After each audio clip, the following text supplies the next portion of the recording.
Okay, good morning all. In this lecture we will discuss about Lempel Ziv code. ठीक है। इससे पहले की क्लास में हम लोगों ने क्या पढ़ा है? In previous class we already discussed the Huffman code. Huffman code किस टाइप का कोड था? हाफमैन कोड मैंने बताया था ये एक सोर्स कोड था, है ना। और सोर्स कोड कितने टाइप के कोड होते हैं बेसिकली? मैंने आप लोगों को बताया था there are the two types of code, है ना।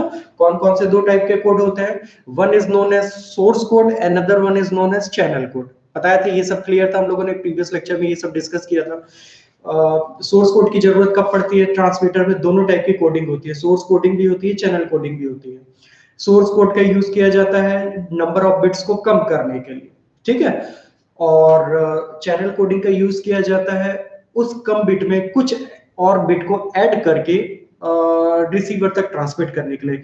ये जो बिट एक्स्ट्रा बिट को चैनल कोडिंग में ऐड की जाती है, these bits are known as parity bits, है ना। ये सब हम लोगों ने पहले डिस्कस किया हुआ है, देखा है हम लोगों ने। फिर मैंने आप लोगों को बताया था सोर्स कोड का यूज। सोर्स कोड के लिए हम लोग कुछ कोड्स का यूज करते हैं, जैसे शैनन फेनो कोड होता है, हाफमैन कोड होता है। ये सारी कोडिंग्स होती हैं जिनके थ्रू हम लोग सोर्स कोड जनरेट करते हैं। सोर्स कोड मतलब होता है अगर मेरे पास ज्यादा नंबर ऑफ बिट है, सपोज 1 2 3 4 5 6 7, सपोज अगर मेरे पास यहाँ पे 7 बिट है, मैं इन 7 बिट को डिक्रीज करके 4 बिट में कन्वर्ट कर रहा हूँ, है ना। मैं 7 बिट को कन्वर्ट करके 4 बिट में कन्वर्ट कर रहा हूँ। दैट मींस मैं ये कहूंगा कि we are removing the redundancy of the code, redundancy in the code, है ना। हम इस कोड में रिडंडेंसी को रिमूव कर रहे हैं। तो कभी भी ज्यादा नंबर ऑफ बिट को कम नंबर ऑफ बिट में कन्वर्ट करते हैं, दैट मींस हम क्या कर रहे हैं? हम लोग सोर्स कोडिंग कर रहे हैं, है ना। There are some codes that we use for source coding. कौन कौन से कोड होते हैं? इनमें से मैंने आप लोगों को बताया था कि एक हम लोग जो पिछले लेक्चर में हम लोग स्टडी किए, एक हमारा होता है हाफमैन कोड, है ना। एक हम लोग पढ़े पिछले लेक्चर में हाफमैन कोड, हाफमैन कोड। और भी हो सकते हैं शैनन फेनो कोड हो सकता है, ये जनरली हमारे सिलेबस में नहीं पूछा जाता। एक होता है हमारा शैनन फेनो कोड, है ना। ये दो टाइप के कोड होते हैं जिनका यूज किया जाता है सोर्स कोडिंग के लिए। That means number of bits को कम करने के लिए। कभी भी नंबर ऑफ बिट्स कम हो रहे बेटा, that means we are doing a source coding. Clear है? ठीक है। जब मैंने आप लोगों को हाफमैन कोड बताया था, तो हाफमैन कोड के लिए मैंने आप लोगों को कुछ सर्टेन स्टेप्स बताए थे, है ना। कुछ सर्टेन स्टेप्स क्या बताए थे मैंने हाफमैन कोडिंग के लिए? मैंने आप लोगों को बताए थे कि कभी भी अगर मुझे हाफमैन कोडिंग है तो करनी है, तो हाफमैन कोडिंग के लिए we required a probability in the messages, है ना। हमें मैसेज में प्रोबेबिलिटी चाहिए किसी भी मैसेज के ऑकर होने के लिए, है ना। On the basis of this probability we can generate the code for each messages. Clear है? उस प्रोबेबिलिटी के बेसिस पे हर मैसेज के लिए अलग अलग कोड जनरेट किया जाता है। ये मैंने बताया था हाफमैन कोडिंग में पिछले लेक्चर में। अगर आप लोग नहीं देखे होंगे तो पिछले लेक्चर में जाके एक बार हाफमैन कोड अच्छे से चेक कीजिएगा। जाते जाते मैंने हाफमैन कोड में बताया था कि we can use Huffman code for several type of coding. We can generate binary Huffman code, we can generate ternary Huffman code, we can also generate quaternary Huffman code by using the same algorithm, है ना। एक ही algorithm का use करके हम binary code भी generate कर सकते हैं। We can generate ternary code also, we can also generate quaternary code. ये किसी भी टाइप के कोड हम लोग जनरेट कर सकते हैं। ये हम लोगों ने सारे प्रीवियस लेक्चर में किया हुआ है, ठीक है। तो आज का हमारा लेक्चर है लैम्पल्स कोड। ये लैम्पल्स कोड को मुझे लैम्पल्स कोड के पहले ये सब बताने की जरूरत इसलिए पड़ी क्योंकि लैम्पल्स कोड ये सारे कोड से डिफरेंट होता है ना। लैम्पल्स कोड ये हाफमैन कोड से कैसे डिफरेंट होता है, मैं वो आप लोगों को बताता हूँ, ध्यान दीजिएगा। देखिए, हाफमैन कोड में हम लोगों ने पढ़ा था जब भी किसी भी मैसेज के होने की प्रोबेबिलिटी हमें पता होती है, तो उस प्रोबेबिलिटी को डिसेंडिंग ऑर्डर में अरेंज किया जाता है and then we can generate several code for each message, है ना। लेकिन तब क्या होगा अगर मुझे किसी भी मैसेज के होने की प्रोबेबिलिटी ही नहीं पता? बात समझ में आई मैं क्या कहना चाह रहा हूँ? देखो, होता क्या है कि अगर मैं किसी भी डेटा को, किसी भी इवेंट को मैं अगर बहुत टाइम से ऑब्जर्व कर रहा हूँ, तब मुझे पता चलेगा कि उसके होने की प्रोबेबिलिटी कितनी है, उसके उसके किसी एक इवेंट के होने की प्रोबेबिलिटी कितनी है, कितनी नहीं है। बात समझ में आई? लेकिन हमारे पास रियल टाइम में काफी ऐसी सिचुएशंस आती हैं जिसमें हमारे पास प्रोबेबिलिटी गिवन नहीं होती। आप किसी अगर इवेंट को पहली बार अगर देख रहे हैं तो आपको तो नहीं पता इसके होने की प्रोबेबिलिटी कितनी, इसके ना होने की प्रोबेबिलिटी कितनी है। बात समझ में आई आप लोगों को? तब क्या आप लोग हाफमैन कोड कर सकते हैं? तब हम हाफमैन कोड नहीं कर यूज कर सकते। बात सबको समझ में आई? Huffman code always use when we know the probability of occurrence of any message.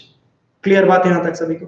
तो जब हमें किसी भी मैसेज के होने की प्रोबेबिलिटी गिवन नहीं होती है, at that time we use a new type of coding, at that time we use a new type of coding known as Lempel Ziv code, known as Lempel Ziv code, जो हमारा आज का टॉपिक है। ठीक है, Lempel Ziv code is also known as Lempel Ziv code is also Lempel Ziv code is also known as fixed coding scheme or fixed coding algorithm. ठीक है, Lampers code is also known as fixed coding algorithm. Now what is the mean of fixed coding algorithm? जैसे जैसे आप लोगों ने जब Lampers, जब आप लोगों ने हाफमैन कोड पढ़ा था, तो हाफमैन कोड में क्या था, जब हम लोग किसी भी सर्टेन मैसेज के लिए जब हम लोग कोड जनरेट करते थे, तो on the basis of probability किसी में 1 बिट होती थी, किसी में 2 बिट होती थी, किसी में 3 बिट होती थी, जब हम उसको रिप्रेजेंट करते थे कोड में, है ना। इसका मतलब ये है कि इसमें नंबर ऑफ बिट अलग है, इसमें नंबर ऑफ बिट अलग है, इसमें नंबर ऑफ बिट अलग है। तो कभी भी अगर किसी भी मैसेज में, अगर किसी भी मैसेज की सीरीज में हर एक मैसेज को रिप्रेजेंट करने के लिए अलग अलग नंबर ऑफ बिट्स का यूज करते हैं, then this type of coding is also known as variable length coding, है ना। तो हाफमैन कोडिंग कैसी है मेरी, हाफमैन कोडिंग है variable length coding. Why it is variable length coding? Because for representing each message we are using different number of bits, that's why it is known as variable length coding. But Lempel's code हमारा fixed coding scheme है। Now what is the mean of fixed coding?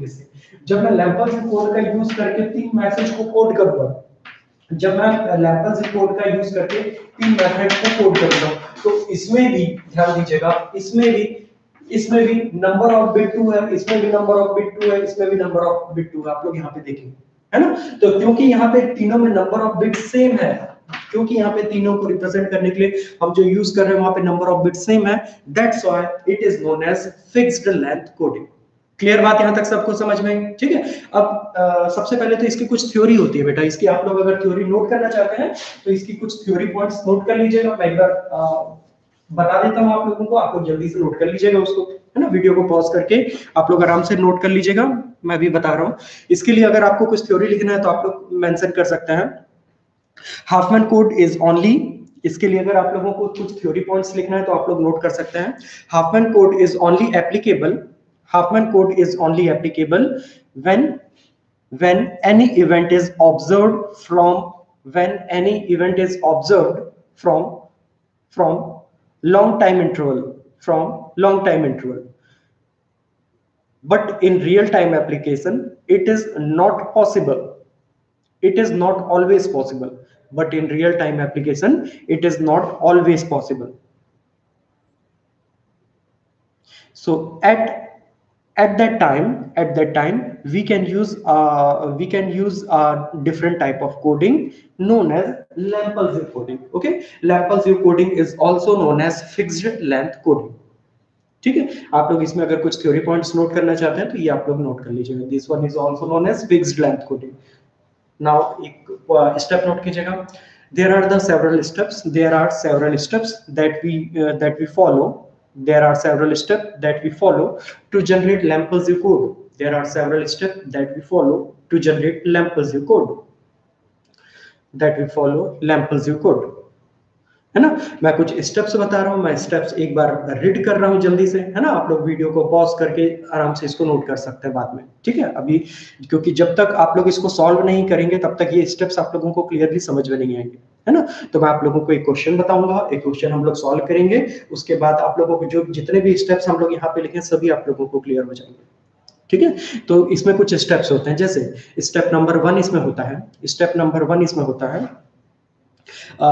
any given string is first converted into non-repetitive phrases.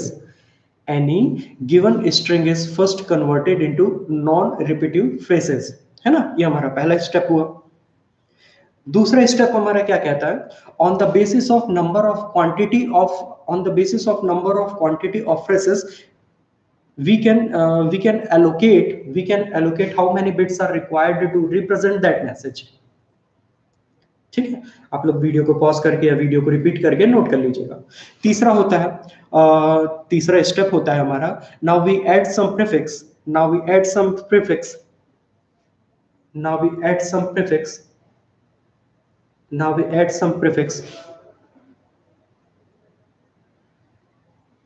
Now we add some prefix with the with the with the with the transmitter location.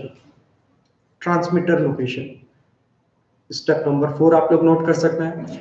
Transmitter location are allocated on the basis of transmitter locations are allocated on the basis of different number of phases. है ना, ये हमारा चौथा वाला है. Fifth आप लोग note कर सकते हैं.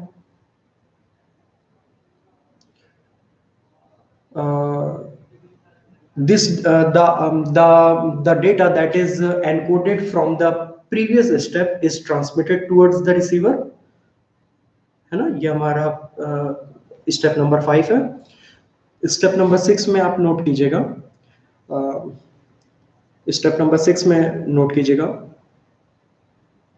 Separate prefix with the code word. Separate prefix with the code word.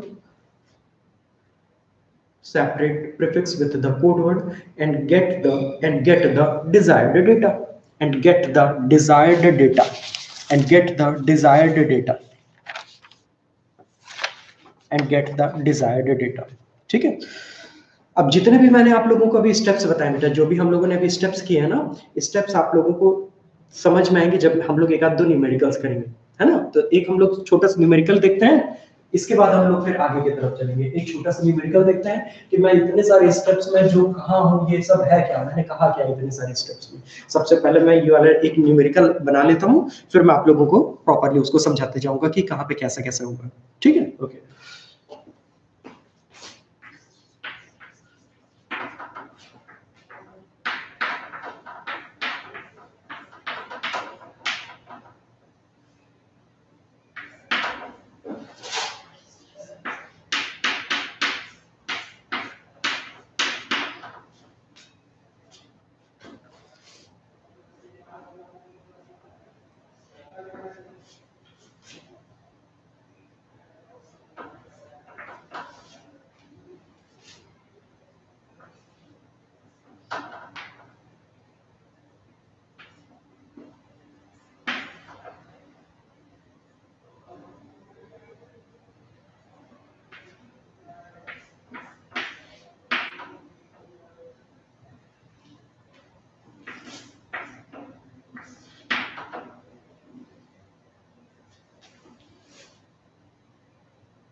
चलिए अब प्लीज ध्यान दीजिएगा, सभी ध्यान दीजिएगा। काफी लंबा टेबल हुआ लेकिन समझने के लिए बहुत जरूरी है ना। ध्यान दीजिएगा, कुछ भी समझ में नहीं आएगा रिप्लाई कीजिएगा, क्योंकि हमें जब एग्जाम में सॉल्व करना होगा तो हमें दोनों साइड सॉल्व करना होगा। ध्यान दीजिएगा, स्टार्ट करते हैं। हमें दो टेबल्स बनाने हैं। जब भी हमें लैम्पल्स कोड को सॉल्व करना है हमें दो टेबल्स बनाने हैं। First table is for transmitter side and the second table is for receiver side. First table is for transmitter side and second table is for receiver side. Clear है यहां तक? ठीक है। अब मैं एक नया टर्म इंट्रोड्यूस करने जा रहा हूं। यहां पे ध्यान दीजिएगा, एक नया टर्म इंट्रोड्यूस करने जा रहा हूं। इसको मैं कह रहा हूं फ्रेसेस। इसको मैं क्या कर रहा हूं? कह रहा हूं फ्रेसेस, है ना। अब इसमें क्वेश्चन होता कैसा है ना। इसमें क्वेश्चन होता क्या लैम्पल्स कोड में? लैम्पल्स कोड में हमें एक कोड की स्ट्रिंग दी जाती है, हमें एक मैसेज की स्ट्रिंग दी जाती है। जैसे मैंने अभी आपको यहाँ पे एक छोटी सी स्ट्रिंग लेके बताया है। यहाँ पे कितने बिट्स हैं? 1 2 3 4 5 6 7 8 9 10 11 12 13 14। यहाँ पे एक 14 बिट का एक मैसेज का स्ट्रिंग है। क्लियर है? यहाँ पे एक 14 बिट का मैसेज है। ये मैसेज की स्ट्रिंग आपको एग्जाम में 45 60 बिट तक दी जा सकती है। क्योंकि ये पहला क्वेश्चन है इसलिए मैं आपको यहाँ पे एक छोटा सा स्ट्रिंग लेके बताया, छोटी स्ट्रिंग लेके बताया। ये स्ट्रिंग बहुत बड़ी होगी। क्लियर है? ये स्ट्रिंग बहुत बड़ी होगी, इसको सॉल्व करने में आपको एग्जाम में टाइम भी लगेगा। क्लियर यहां तक? ध्यान दीजिएगा। तो सबसे पहले इस कोड में हमें गिवन क्या होता है, हमें इस कोड में एक स्ट्रिंग गिवन होती है मैसेज की। हमें पहला स्टेप क्या करना रहता है, इस मैसेज की स्ट्रिंग को हमें फ्रेसेस में कन्वर्ट करना होता है। जैसे आप लोग देखिएगा मैंने हर कुछ बिट्स के बीच में कॉमा लगाया है, कॉमा लगा के मैंने क्या किया, बिट्स को आपस में सेपरेट किया। मैंने कॉमा जहां पे लगाया, कॉमा लगा के मैंने क्या किया, बिट्स को आपस में सेपरेट किया। अब मैंने ये सेपरेट किस बेसिस पे किया, अब ध्यान दीजिएगा, ये जो भी मैंने सेपरेट किया, ये सेपरेट मैंने किस बेसिस पे किया, है ना? अब ये आप लोगों को जानना जरूरी है। तो phrases is nothing but a non repetitive part of each string. मैं फिर से रिपीट कर रहा हूं, phrases is nothing but a non repetitive part of each string, है ना? इसका मतलब ये होता है कि हम अपने स्ट्रिंग में ना जो भी बिट्स हम यूज कर रहे हैं, जितने भी नंबर ऑफ बिट की हमारी स्ट्रिंग है, इसमें क्या करते हैं कि जो जो बिट हमारी रिपीट नहीं हो रही है ना, उसको हम लोग अलग अलग सेपरेट करते जाते हैं। जैसे 1 को सबसे पहले जो भी स्टार्टिंग बिट होगी उसको हमने पहले तो कभी यूज नहीं किया, तो पहला फ्रेसेस हमेशा वही होगा जो हमारी बिट होगी, है ना? पहला फ्रेस क्या होगा, जो हमारी बिट होगी वही हमारा पहला फ्रेसेस होगा, ठीक है? अब इसके बाद 0, इसमें 0 बिट है, 0 को भी मैंने अभी तक फ्रेसेस नहीं बनाया है, तो 0 भी मेरा अगला वाला फ्रेसेस बन जाएगा। ये 0 मेरा अगला वाला फ्रेसेस बन गया, ठीक है? अगला कौन सी बिट आती है, अगली बिट आती है 1, लेकिन 1 को मैंने पहले ही नोट कर 1 को मैंने पहले ही फ्रेसेस में कन्वर्ट कर लिया है, तो इसलिए अब फिर से अगेन 1 को मैं फ्रेसेस में कन्वर्ट नहीं कर सकता, तो मुझे 1 के साथ उसकी नेबर बिट को ऐड करना पड़ेगा। तो 1 के साथ जब मैंने उसकी नेबर बिट को ऐड किया, तो अब मुझे 1 मिला 1 1, और ये 1 1 को इससे पहले मैंने यूज नहीं किया था, है ना? ये रिपीट नहीं हुआ है ना? तो 1 1 को क्योंकि मैंने इससे पहले यूज नहीं किया था, तो अब मैं कहूंगा कि जो नया फ्रेसेस है वो हमारा 1 1 है। क्लियर बात? इसके बाद वाले बिट को देखता हूं, 0 0 मैंने ऑलरेडी यूज किया था, 0 1 0 मैंने 1 मैंने यूज नहीं किया, तो 0 1 मेरे क्या हो जाएगी, 0 1 मेरा अगला फ्रेसेस हो जाएगा। बात समझ में आया? उसके बाद वाली बिट है 1 1 मैंने ऑलरेडी यूज किया है, तो 1 0 1 0 मैंने अभी तक कहीं कॉम्बिनेशन यूज नहीं किया, सो the next combination will be 1 0। बात समझ में? उसके बाद देखिए 1 1 मैंने यूज किया है, 1 1 1 1 भी मैंने फ्रेसेस बना चुका है, तो क्या होगा 1 1 0, तो 1 1 0 मैंने अगला फ्रेसेस बनाया। क्लियर बात यहां तक सभी को? सेम वैसे ही लास्ट में 1 का हमने यूज किया है, 1 1 का भी हमने यूज किया है, सो द नेक्स्ट और the last phrases will be 1 1 1, तो मैंने यहां लास्ट फ्रेसेस हमने 1 1 1 बनाया। So these are the phrases. So first step to convert any message string into Lamp-Bell code is to form the phrases, है ना? हम सबसे पहले हमें number of phrases find out करना पड़ता है, सबसे पहले हमें फ्रेसेस को फॉर्म करना होता है। तो यहाँ पे मैंने अपने पहले स्टेप को सॉल्व किया, मैंने अपने फ्रेसेस को तैयार कर लिया। बात समझ में आया? ठीक है। अब जो भी फ्रेसेस होते हैं ना बेटा, जैसे हम लोग की अलमीरा होती है ना, अलमीरा में क्या होता है, हम लोग कुछ अपने कंटेंट रखते हैं। ऐसे ही आप लोग समझ सकते हैं कि ट्रांसमीटर साइड और रिसीवर साइड में कुछ लोकेशंस होते हैं, कुछ एड्रेस लोकेशंस होते हैं, जिसमें हम लोग कुछ डेटा को स्टोर करते हैं। बात समझ में आई? तो हम क्या करते हैं कि जो भी हमारे फ्रेसेस होते हैं, जैसे इतने सारे फ्रेसेस हैं, तो ये सारे फ्रेसेस को हम लोग ट्रांसमीटर साइड में भी कुछ लोकेशन पे स्टोर करके रखेंगे, सेम एज हम लोग रिसीवर साइड भी सेम लोकेशन पे ये डेटा को स्टोर करके रखेंगे। फिर से मैं रिपीट कर रहा हूँ, सपोज हमारे पास दो अलमीरा है, एक ट्रांसमीटर साइड एक रिसीवर साइड। हमने बता दिया ट्रांसमीटर को कि पहले सबसे ऊपर वाला जो हमारी अलमीरा का पार्ट है उसमें आपको बुक्स रखना है, सेकंड वाले में आपको क्लॉथ्स रखना है, थर्ड वाले पार्ट में आपको अदर एसेसरीज रखना है। रिसीवर को भी मैंने बोला भैया कि ऐसे ही करना है, पहले वाले में बुक्स बोला हूं, ट्रांसमीटर को आपको भी पहले वाले में बुक्स रखना है, सेकंड वाले में आपको क्लॉथ्स रखना है, थर्ड वाले में आपको अदर एसेसरीज रखना है। बात समझ में? तो ट्रांसमीटर और रिसीवर की हर एक लोकेशन पे उनको पहले से सिचुएटेड है कि क्या डेटा स्टोर्ड है। बात समझ में? तो हम क्या ट्रांसफर कर रहे हैं, हम डेटा ट्रांसफर नहीं करेंगे, हम ट्रांसफर करेंगे अलमीरा की लोकेशन। बात समझ में? जैसे मुझे अगर क्लॉथ सेंड करना है, तो मैं हर क्लॉथ्स को नहीं सेंड करूंगा, मैं सिर्फ ट्रांसमीटर से सेंड करूंगा अलमीरा का पार्ट नंबर 2। दैट मींस जब रिसीवर के पास जाएगा डेटा, तो रिसीवर सीधे अलमीरा के पार्ट नंबर 2 में जो रहेगा, रिसीवर समझ जाएगा कि ट्रांसमीटर यही सेंड करने वाला था। आई थिंक ये रियल टाइम एग्जांपल से आप लोग रिलेट कर पा रहे होंगे इजीली, है ना? तो ये चीज ध्यान रखिएगा बेटा सभी। तो वैसे ही कुछ है। तो अब मैं क्या कर रहा हूँ, जो भी हमारा फ्रेसेस है, फ्रेसेस के लिए मैंने एक ट्रांसमीटर साइड में एक टेबल बनाया, same as one table is form for the receiver side. First we form a table for the transmitter side, same as the second we form a table in the receiver side. I think ये clear है आप लोगों को। अब मैंने क्या किया, जो मैंने फ्रेसेस है, फ्रेसेस को मैंने लाइन से लिख लिया, प्रेसेस को मैंने मेंशन कर दिया।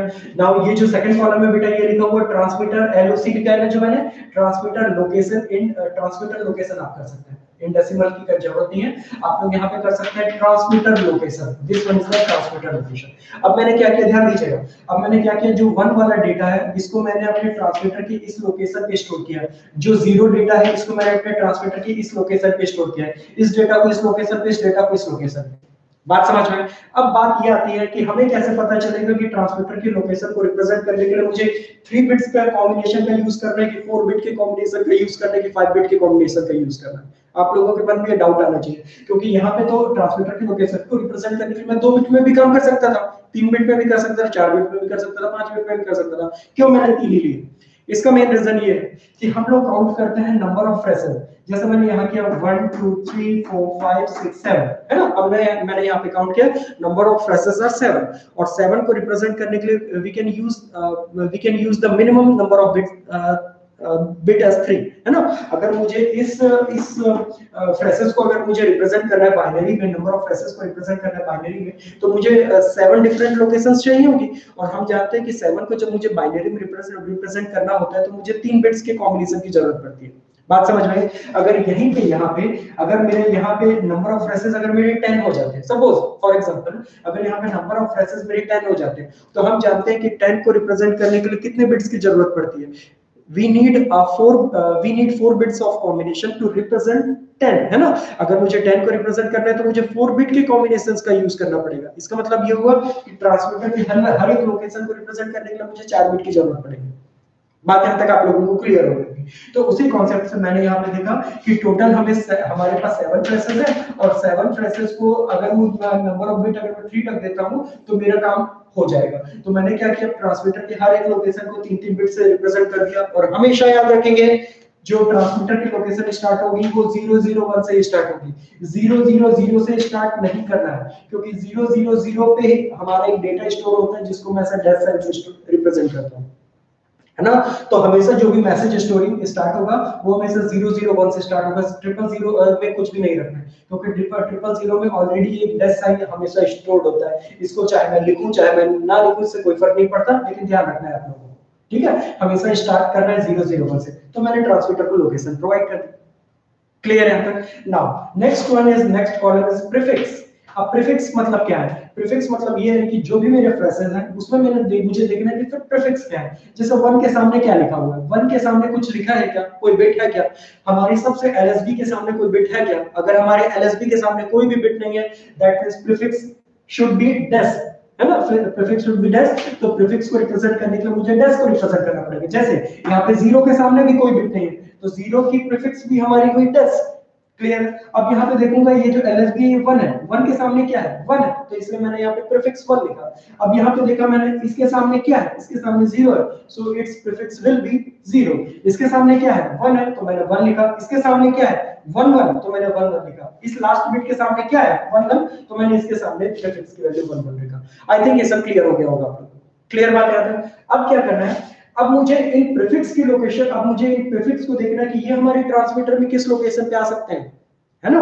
तो प्रीफिक्स लोकेशन इन ट्रांसमीटर मैं अभी मैंने आप लोगों को बताया था कि अगर कभी भी डैश लिखा हुआ है तो डैश हमेशा 000 लोकेशन पे स्टोर होता है, तो डैश की लोकेशन है 000, डैश की लोकेशन है 000। अगर 1 को देख रहा हूं, 1 किस लोकेशन पे स्टोर है, 001, तो 1 की लोकेशन पे मैंने 001 लिखा। 0 किस लोकेशन पे स्टोर है, 010, तो 0 के लिए 010 लिखा। 1 किस लोकेशन पे स्टोर था, 001, तो 001 लिखा। 11 किस लोकेशन पे स्टोर है, 11 स्टोर्ड है, 11 स्टोर्ड है 011, तो 011 सेम 11 स्टोर्ड है 011, तो मैंने प्रीफिक्स लोकेशन इन ट्रांसमीटर लिख दिया। लास्ट समझ आया? Last the column is encoded data और द ट्रांसमिटेड डेटा, है ना। जो डेटा हम लोगों को ट्रांसमिट करना है, आप लोग एनकोडेड ही लिखिए, आप लोगों को समझने में आसानी होगी। This one is the encoded data. अब क्या किया, जो भी मेरी ये जो 3 बिट्स है एज इट इज मैंने सबसे पहले सभी को लिख लिया, ये जो 3 बिट्स है एज इट इज मैंने सभी को सामने लिख लिया, ये जो 3 बिट्स है एज इट इज मैंने सभी को सामने लिख लिया। अब जो सबकी एलएसबी है ना, सबकी एलएसबी क्या है, इसकी एलएसबी जो हमारे फ्रेसेस है उसकी एलएसबी हमारी इसकी हमारे एनकोडेड डेटा की एलएसबी है। तो आप लोग यहाँ पे देखेंगे कि एलएसबी बिट इज 1, सो हम यहाँ पे एलएसबी बिट को 1 से रिप्रेजेंट करेंगे। Here the LSB bit is 0, so we add the 0 with the encode with the prefix location transfer of transmitter, है ना, सेम एज 001, इसके सामने हमारी एलएसबी बिट है 1, तो हम यहाँ पे 1 को नोट किए। 010 में हम लोग यहाँ पे 1 को नोट किए। 001 इसमें भी हम लोग सामने देख सकते हैं जो हमारी एलएसबी है 0 नोट कर दिया। 001 011 के सामने हमारी एलएसबी 0 तो 0 नोट किया। 011 के सामने एलएसबी 1 है तो मैंने यहाँ पे 1 नोट किया। Now this data is the data that is to be transmitted, now this data is the data that is to be transmitted towards the receiver. Okay, तो ये जो हमारा डेटा, इस डेटा को हम लोग ट्रांसफर करेंगे, ये हमारा डेटा नहीं है actually, these are the actually this one is the transmitter location. जो जैसे मैंने आप लोगों को बताया था, हम अलमीरा के कंटेंट को ट्रांसफर नहीं कर रहे हैं, हम क्या कर रहे हैं, अलमीरा में हम पार्ट की लोकेशन को ही ट्रांसफर कर दे रहे हैं ट्रांसमीटर से रिसीवर के साइड कि सेकंड हमें सेकंड वाले पार्ट में जो हमारा डेटा है वो आपको एक्सट्रैक्ट करना है, थर्ड वाले पार्ट में जो डेटा है वो आपको एक्सट्रैक्ट करना है, फोर्थ वाले पार्ट में जो डेटा रखा हुआ है वो आपको एक्सट्रैक्ट करना है ना। तो instead of transmitting the message we are transmitting the location of अलमीरा। क्लियर है यहाँ पे।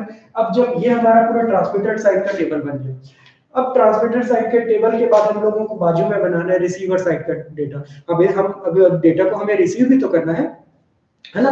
तो ये जो हमारा एनकोडेड डेटा है एज इट इज ये ट्रांसमिट हो जाएगा रिसीवर में। तो रिसीवर का जो पहला कॉलम है that is the last column of the transmitter, first column of receiver will be the last column of transmitter. तो आप यहाँ पे देखेंगे कि इसका जो लास्ट कॉलम है वो इसका पहला column as it is. Clear है। तो इसकी जो लास्ट बिट है, इसकी जो लास्ट बिट है, इसकी जो लास्ट बिट है, इसकी जो लास्ट बिट है, आप लोग देखेंगे कि सबकी जो एलएसबी बिट है, सबकी जो एलएसबी बिट है उसको मैंने एज इट इज यहाँ पे रिप्रेजेंट कर दिया। सबकी जो एलएसबी बिट है उसको मैंने लास्ट में यहाँ पे रिप्रेजेंट कर दिया।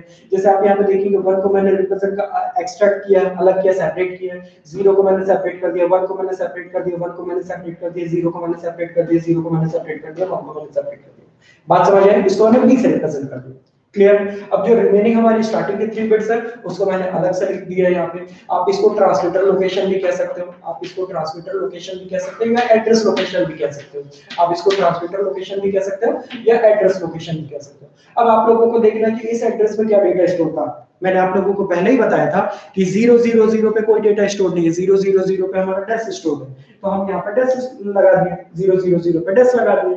वैसे 001 पे क्या स्टोर था, आपको मैंने बताया था 001 पे 1 स्टोर था, तो 001 पे हम 1 स्टोर करेंगे। अब मैं ट्रांसमीटर साइड में क्यों देख रहा हूँ, क्योंकि आपको मैंने बताया था ट्रांसमीटर साइड के एड्रेस लोकेशन पे जो डेटा स्टोर्ड है, रिसीवर साइड में भी एड्रेस लोकेशन वो ही डेटा स्टोर्ड है, तो हम सिर्फ लोकेशन को ट्रांसफर कर रहे हैं। तो रिसीवर अब लोकेशन देख रहा है, लोकेशन में जो भी डेटा स्टोर्ड है उसको वो हटा रहा है, सेपरेट कर रहा है। बात सबको समझ में? जैसे यहाँ पे 010 देखा हमने, 010 एड्रेस में क्या डेटा स्टोर्ड है, 0, तो उसने यहाँ पे 0 एक्सट्रैक्ट कर लिया। बात सबको समझ में? तो ये मेरे सारे डेटास आ गए, ये मेरे सारे डेटा आ गए। तो अब हमने लास्ट कॉलम में क्या करेंगे, ए और बी, जो हमारा ए कॉलम है और जो बी कॉलम है उसको मैंने मर्ज करके उनको मैंने साथ में लिखा है। तो first bit as A and the second bit और the last bit will be the B. तो जब मैंने दोनों को कंबाइन किया, डैश 1 डैश 0 1 1, आप लोग यहाँ देख सकते हैं 0 1 देख सकते हैं, 1 0 1 1 0 देख सकते हैं, 1 1 1 आप लोग यहाँ पे देख सकते हैं। अब अगर आप लोग चेक करना चाहेंगे तो आप लोग चेक कर सकते हैं, ये वही डेटा है, ये वही डेटा है जो यहाँ से ट्रांसफर किया गया था। अब आप लोग चेक करना चाहें तो सबसे लास्ट वाले कॉलम का जो डेटा है और जो सबसे फर्स्ट वाले कॉलम का जो डेटा है, आप उसको मैच करके देखेंगे। लास्ट वाले कॉलम में वही डेटा है जो फर्स्ट वाले कॉलम में है। दैट मींस अब रिसीवर ने वो डेटा रिसीव कर लिया है जो ट्रांसमीटर से ट्रांसमिट किया गया था। क्लियर बात है? सभी को ये चीज ध्यान रखना है। अब रिसीवर ने उस डेटा को रिसीव कर लिया है जो ट्रांसमीटर से ट्रांसमिट किया गया था, है ना। ये काफी इंपॉर्टेंट क्वेश्चन है, ध्यान रखिएगा लैंपल से। ऐसे बहुत सारे क्वेश्चंस जनरेट हो सकते हैं, ऐसे बहुत सारे क्वेश्चंस जनरेट हो सकते हैं।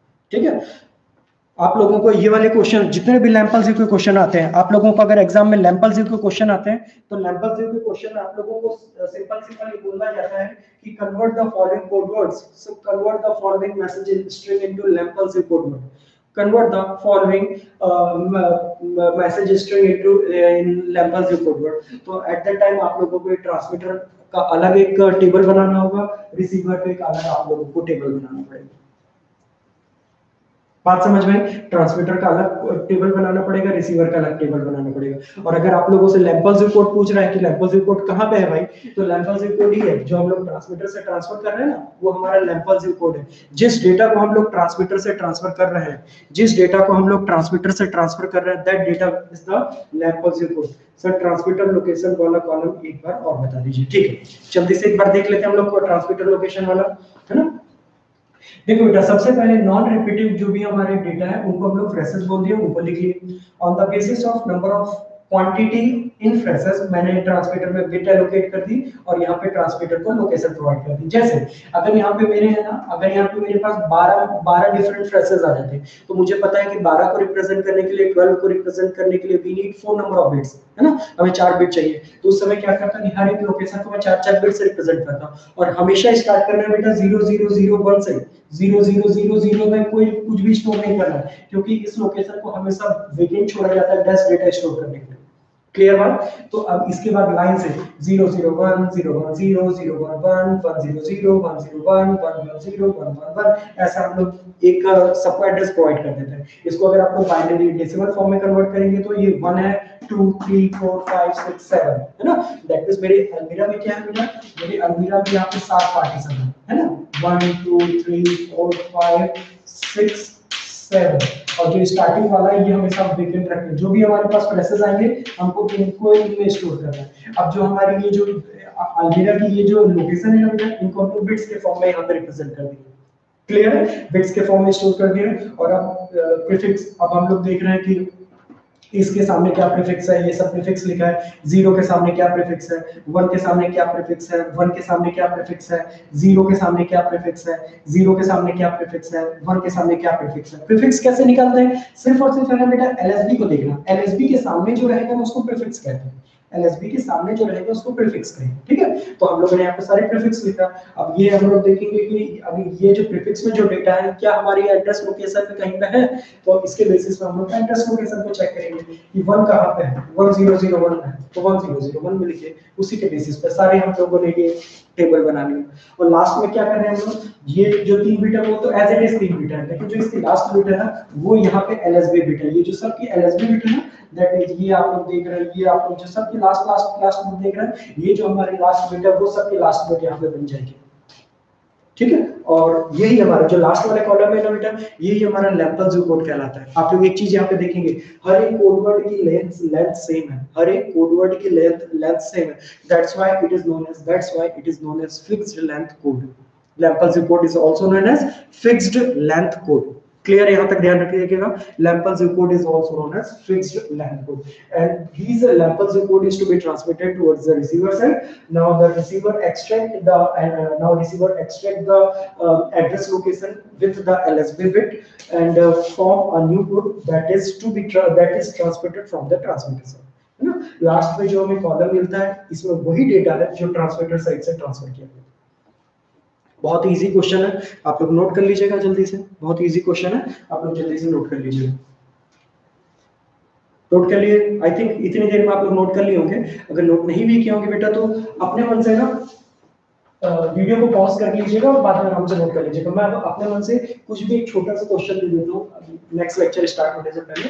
कुछ भी एक छोटा सा क्वेश्चन दे देता हूँ, कुछ भी अपने मन से बना लिया मैं, अपने मन से बना लिया है ना। जल्दी से हम लोग इसको सॉल्व करने की कोशिश करते हैं। 1 फिर 0, 1 तो हो चुका है, 0 भी हो चुका है, तो 1 0, 1 हो चुका है, 1 1 नहीं हुआ है, 0 हो चुका है, 0 1 नहीं हुआ है, 1 0 हो चुका है, 1 0 1 नहीं हुआ है। अब यहाँ पे देखें 1 2 3 4 5 6।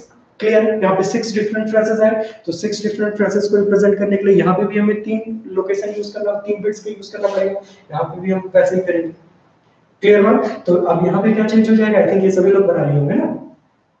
यहाँ पे क्या होगा, फ्रेसेस में जो हमारा डेटा है उसको चेंज कर देंगे फास्ट। 1 0 1 0 1 1 0 1 और 1 0 1 ऐसा हमने चेंज कर दिया, है ना।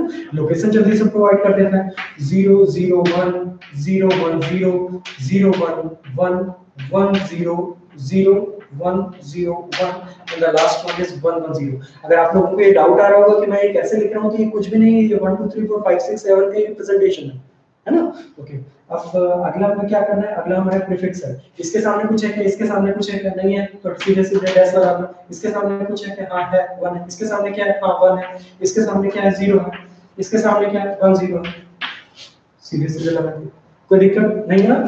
फिर इसके सामने अब मैं लोकेशन में पुट करता हूँ, इस लोकेशन पे क्या है, डैश किस लोकेशन पे 0 0 0 0 0 0 0 0 1 0 0 1 और 0 किस लोकेशन पे 0 1 0 एंड 1 0 किस लोकेशन पे है 0 1 1 0 1 1। क्लियर बात। अब मुझे लास्ट वाले कॉलम को जल्दी से बना लेता हूँ। लास्ट वाले कॉलम में क्या हो जाएगा, लास्ट वाले कॉलम में हमारा हो जाएगा 0 0 0। सबसे पहले 3 बिट एज इट इज लिख देता हूँ मैं, है ना।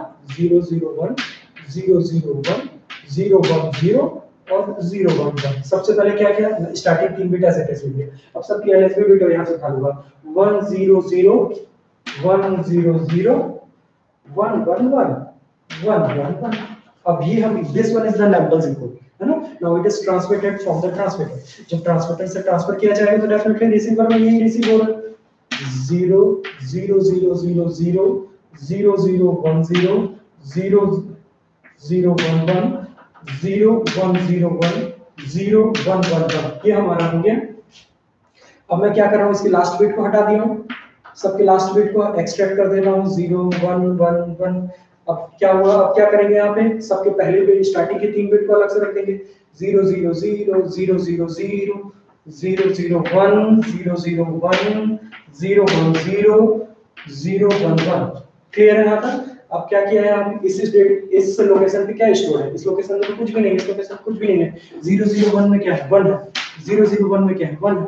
0 1 0 पे क्या है, 0 है। और 0 1 1 में क्या है, 0 1 1 में है 1 0। क्लियर बात।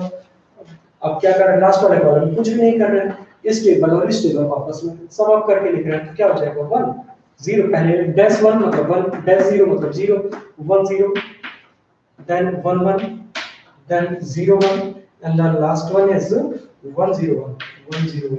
अब आप चेक कर सकते हैं, जो लास्ट कॉलम होगा जो फर्स्ट कॉलम होगा दोनों सेम है। Last column and the first column is same, है ना। लास्ट कॉलम और फर्स्ट कॉलम सेम है। क्लियर है। So this one is all about Lempel's code. ध्यान रखिएगा, ये बहुत इंपॉर्टेंट है। एग्जाम में यहाँ से बहुत ही लंबी स्ट्रिंग दी जा सकती है आप लोगों को और बोला जा सकता है फाइंड आउट लैम्पल्स कोड। और यू कैन ऐसा भी क्वेश्चन आ सकता है कि find out the fix length code for the given message string. ठीक है, okay, thank you so much. आज की क्लास हम लोग यहाँ पे क्लोज करते हैं, खत्म करते हैं, है ना। अगर वीडियो समझ में नहीं आया होगा तो एक बार वीडियो को देखिएगा, बार बार अपने मन से कुछ क्वेश्चंस लीजिएगा, सब बनाइएगा, डेफिनेटली आप लोगों से बनने लगेगा। ठीक है, okay, thank you so much. आप लोग थैंक यू सो मच। आप लोग चैट बॉक्स में अटेंडेंस दे दीजिएगा और साथ ही साथ गूगल फॉर्म भी फिलअप कर दीजिएगा। Thank you.